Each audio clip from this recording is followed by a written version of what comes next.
Good morning. This is our second lecture. In the first lecture, I told you about algorithm, definition of algorithm, and short information about development of algorithm. I forgot to tell you one thing, the pattern of SEC. In third semester you will have one SSC paper. In fourth semester one SSC paper. In fifth one SSC paper, and in sixth semester one more SSC paper. So in all you will be having 4 SEC papers, 4 skill enhancement courses papers. The paper we selected for this semester is Fortran. For the fourth semester you will study optics and some part of laser. In the third sem you will go for in the fifth sem you will go for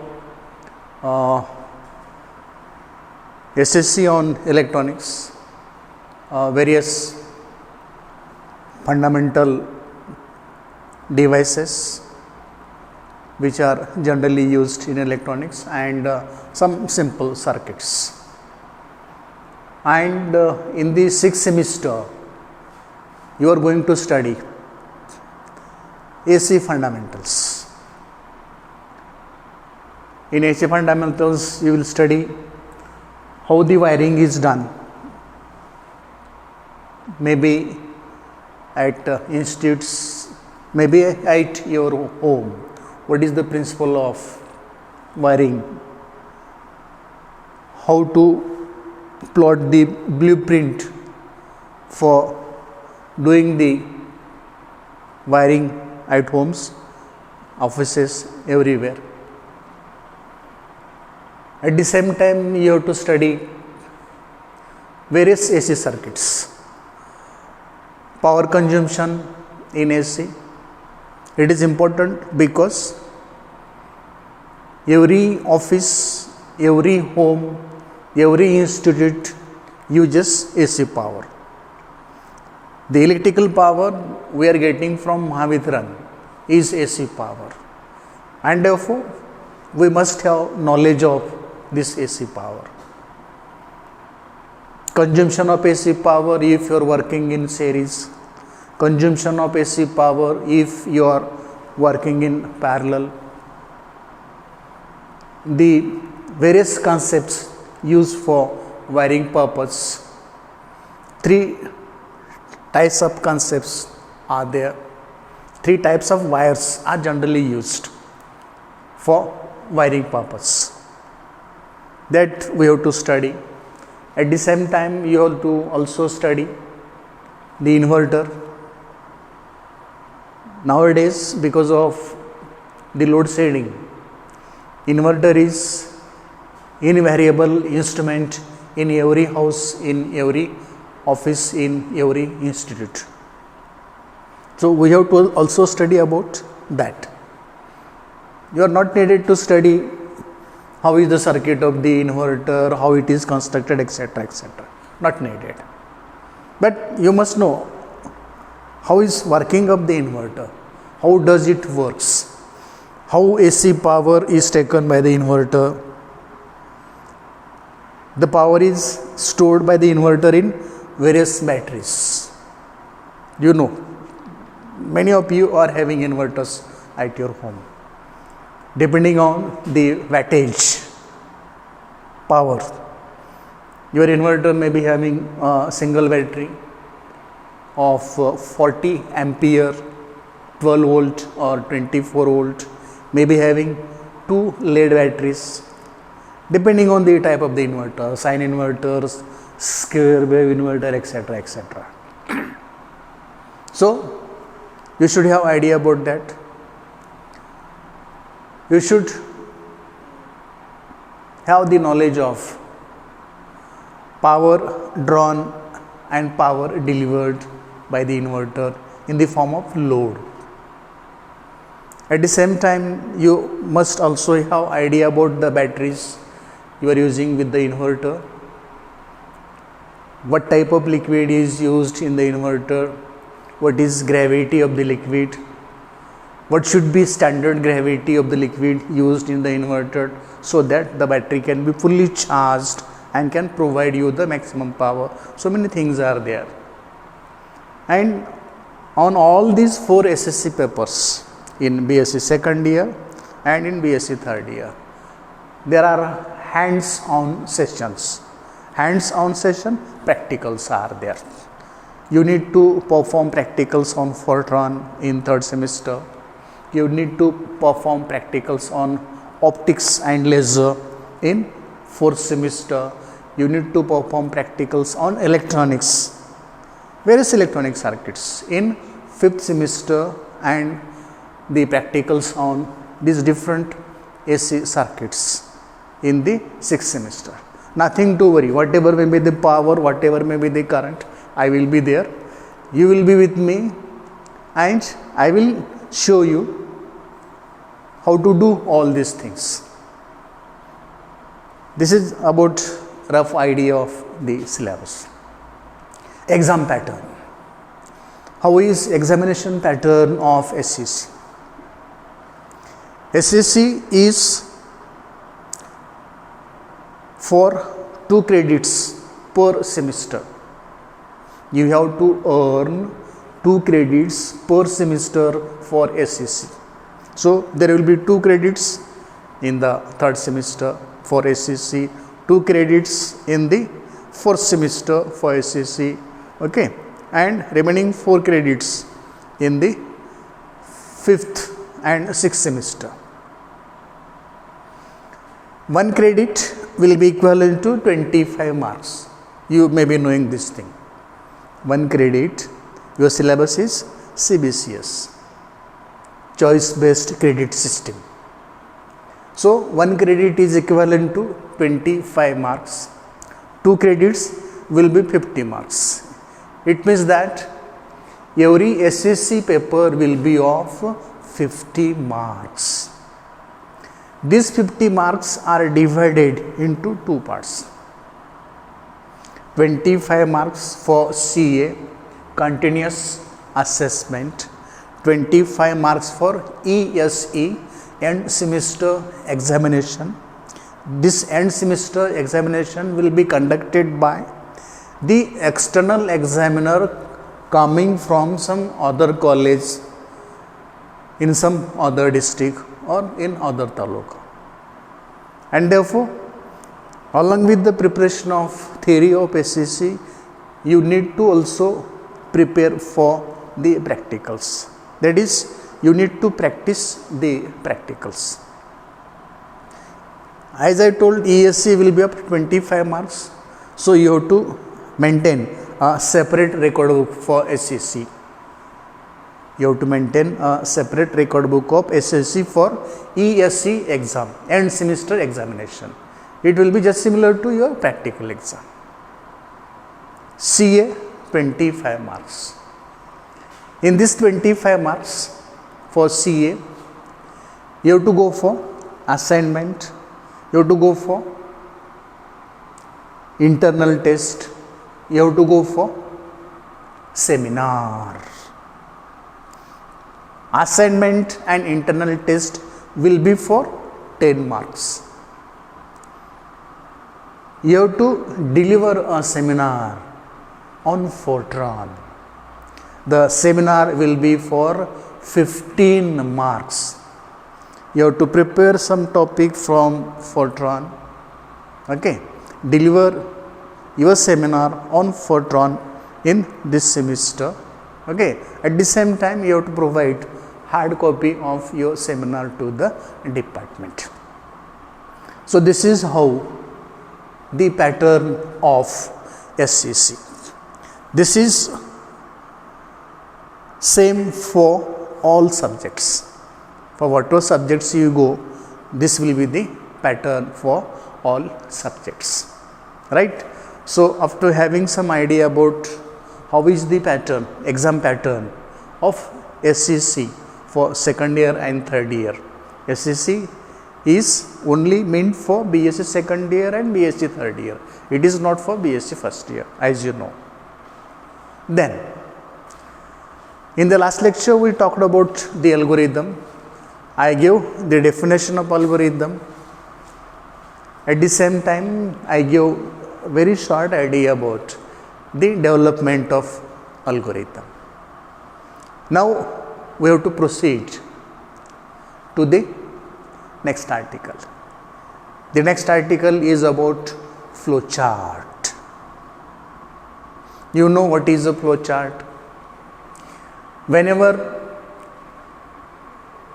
you start software development, whenever you want to develop a software, whenever you want to write a program for any high level language of computer, you need to know algorithm. What is algorithm? It is the process, it is the formula, it is the systematic way of solving a problem with the help of conducting various steps required for solution of the problem.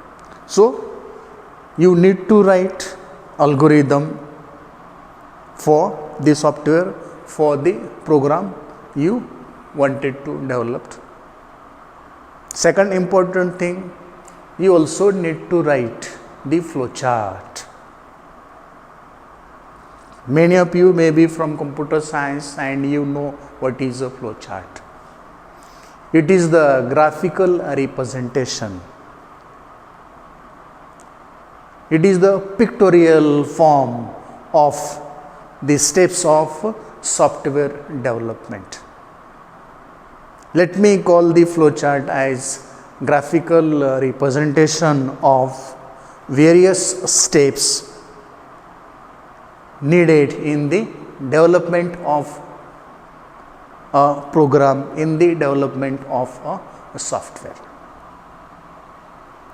To write a flowchart for the graphical representation,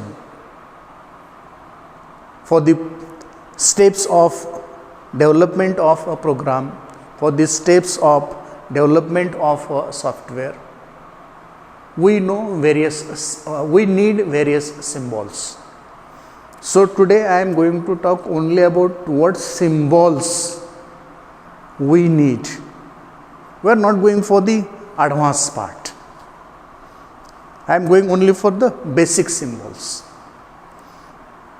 When you are doing only the software engineering course, you need to go for all symbols. The symbols which are used in advanced development of a software. Here we need to have basic idea. Actually, I know all the symbols. I can show you all the symbols. I can explain all the symbols needed for very advanced development of the software.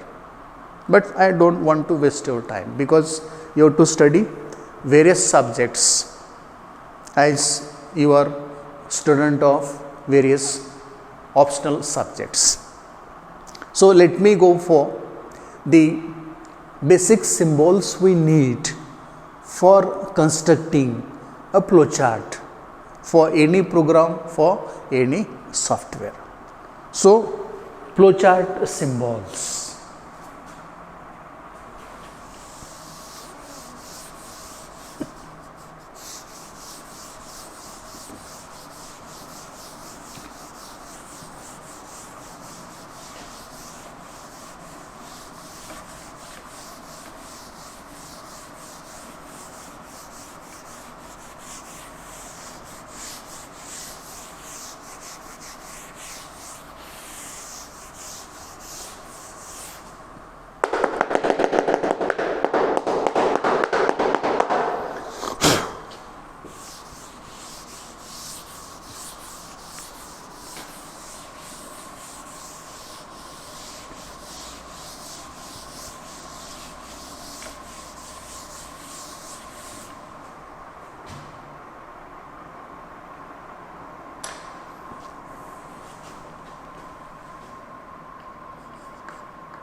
flowchart symbols.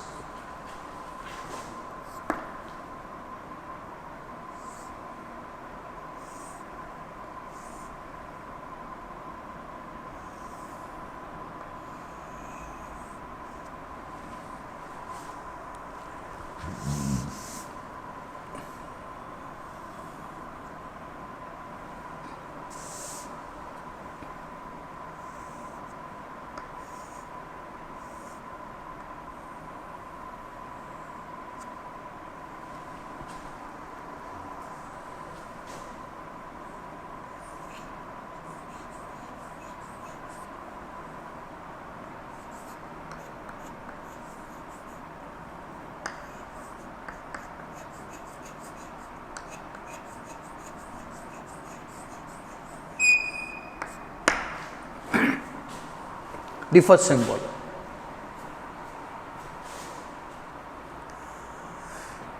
This is oval shaped. Strictly speaking, this is not exactly oval shaped. It is deformed oval. This shape is of deformed oval. It is not exactly oval shaped. For simplicity time being, let us call this as oval shaped symbol. It is named as terminator. Oval shaped symbol. It is named as terminator. Now, what is need of this terminator? For what purpose we need this terminator in our program? To write the flowchart. This terminator, this oval shaped symbol is used to show the beginning of a flowchart and the end of a flowchart. In other words, it is used to show the start of a process and the end of a process. It is used to show the start of a process for which you are writing the program and end of the process. Therefore, this is known as terminator. It is coming at the first step.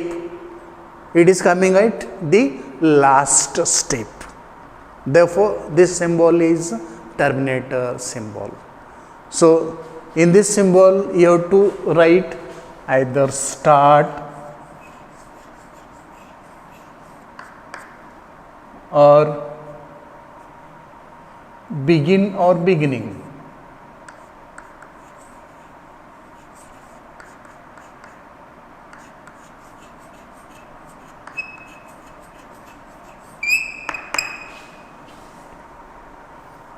Beginning of a process.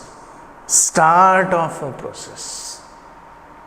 Okay, so if this symbol is used as very first step of the graphical representation, in this symbol, in this oval, in this terminator, you have to write start or just begin. Start or just begin. No need to write this beginning. You may just write begin.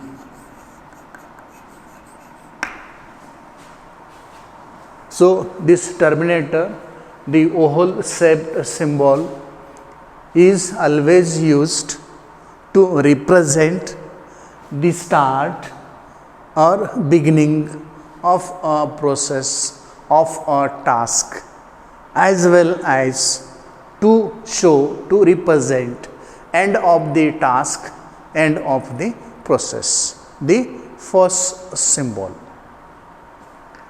Let us go to the second symbol. The second symbol is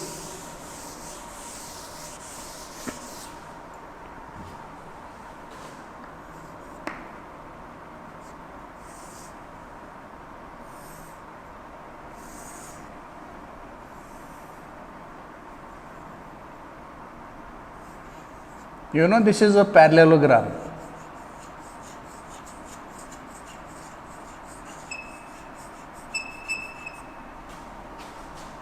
Second symbol is a parallelogram. For what purpose this is used?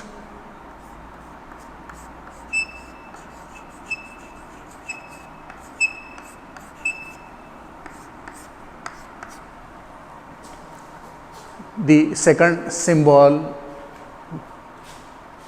shown here is parallelogram. As you see, it is parallelogram. Okay. For what purpose it is used? IP and OP. IP for input purpose, OP for output purpose. It means that you are performing some operation, you are performing some task, some process. To start this process, you may need to provide input. You may need to provide some data to the program. Providing some data to the program is known as input. So, inputs provided for performing a process, for performing a task is represented by a parallelogram in the flowchart. When you provide some input to a process is carried out on that input and you will have processed data. You will have some output. You will have some result. The task will give you some output. The process will give you some output, some result. We call this as the output of the program. The output of the program is also represented by using the parallelogram. So, whenever you see a parallelogram in a flowchart, it is used for providing input to the program, input to the process, input to the task. It is also used for getting output from the process, output from the task, or result from the process, result from the task. This is use of the symbol parallelogram. So, second important symbol we must use in a flowchart is a parallelogram. Now, let us go for the third symbol. The third symbol is this one.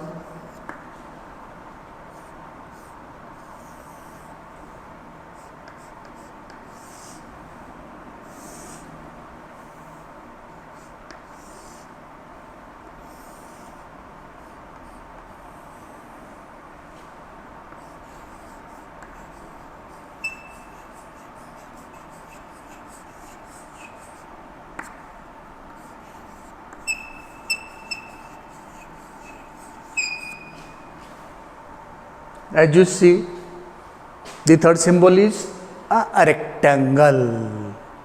Third symbol is a rectangle. And what is use of rectangle?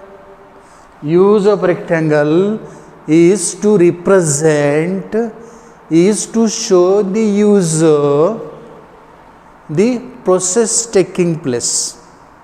The process taking place in your task. The process may be anything. The process may be addition of numbers. The process may be sorting of numbers. That may be sequential sort. That may be bubble sort. The process may be any algebraic process. The process may be any logical process. And, or, nor, XOR, XNOR, NAND, etc., NOR, etc., etc. The process may be any action. switch off this instrument, switch on this instrument, whatever may be the process. Process is the word used for wide variety of actions. Depending on the task provided to you, the process will be decided. And the process is always shown inside a rectangle when we draw a flow chart for the given task, when we draw a flow chart for the given program. And therefore this symbol is also important. As I told, I am going to talk only about the basic symbols we need to draw a flow chart. Many other symbols are there which are rarely used. Their use is rare depending on the task. We are not going for those. This is the rectangle, important among the basic symbols. It is used to show the process, to show the action. Whatever action, whatever work, whatever process is carried out in the given task, that is always represented by a rectangle in the flow chart. This is the third symbol. Remember this. The fourth one is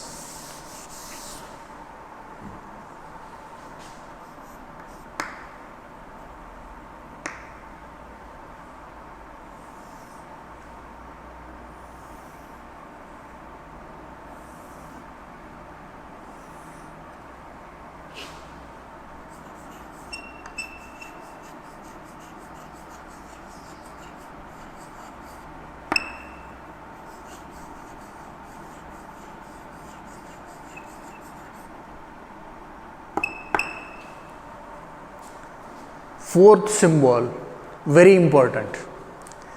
If the process is straightforward, no conditions are there, this symbol is not needed for that process, for that task. But if that task, if that work involves various conditions, when conditions are there, depending on which condition fulfills, decision is to be taken. If this condition is true, this decision is to be taken. If the second condition is true, the second decision is to be taken. If the third condition is true, the third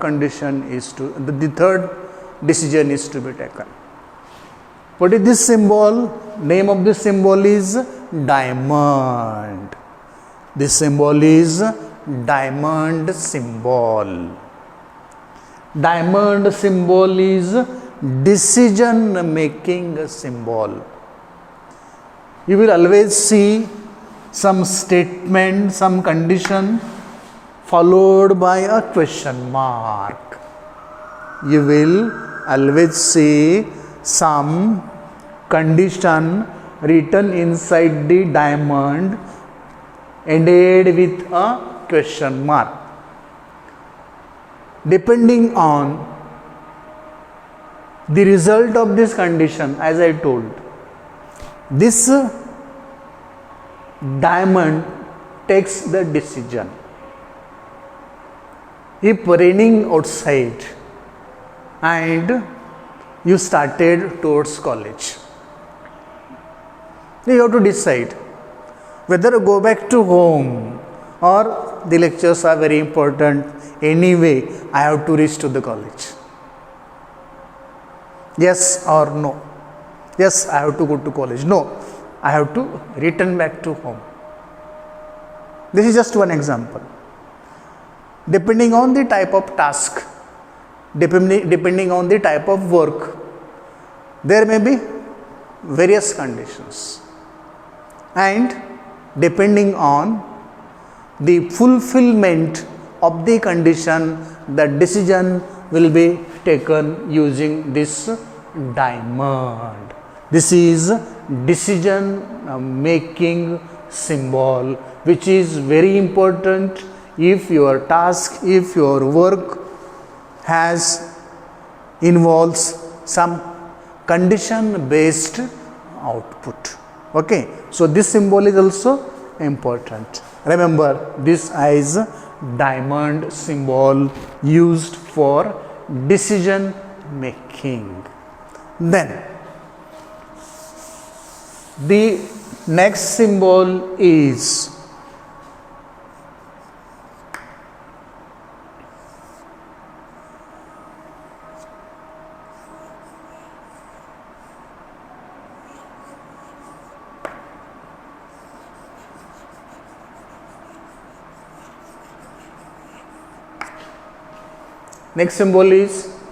a circle. I have shown here, it is a circle. Now what is need of circle? Circle is used as a connector. What is meaning of connector? Your task is lengthy. Many processes are there. You need to provide inputs many times. Okay, and the flowchart needs more than one pages. Then this symbol used as a connector between the two portions of a flowchart. This symbol is known as connector symbol. It is used to connect two portions of a flowchart. If you go for complicated task involving various functions, you maybe need to write a subprogram for a function. If you need 10 functions in your program which are not defined in the software you are using, you have to write a separate program for these functions. 10 functions, 10 subprograms. Subprograms are known as subroutines. And you have to connect these subroutines written for different functions to your main program. And for that purpose also we need a connector, and therefore a circle is used as a connector. The next symbol is number 6, the arrowheads.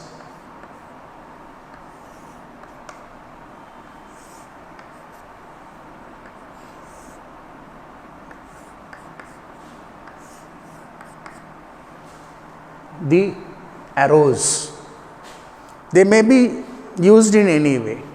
Arrows may be used in this way or this way or this way or this way or any other way.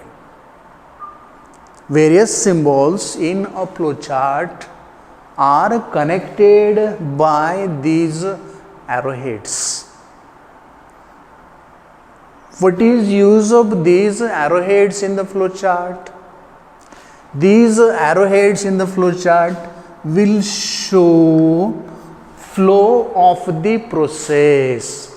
The process is flowing this way, or the process is flowing this way, or the process is flowing this way, or the process is flowing this way. What is flow process? It is the direction of travel of control. It is the direction of travel of control of the software executing the program.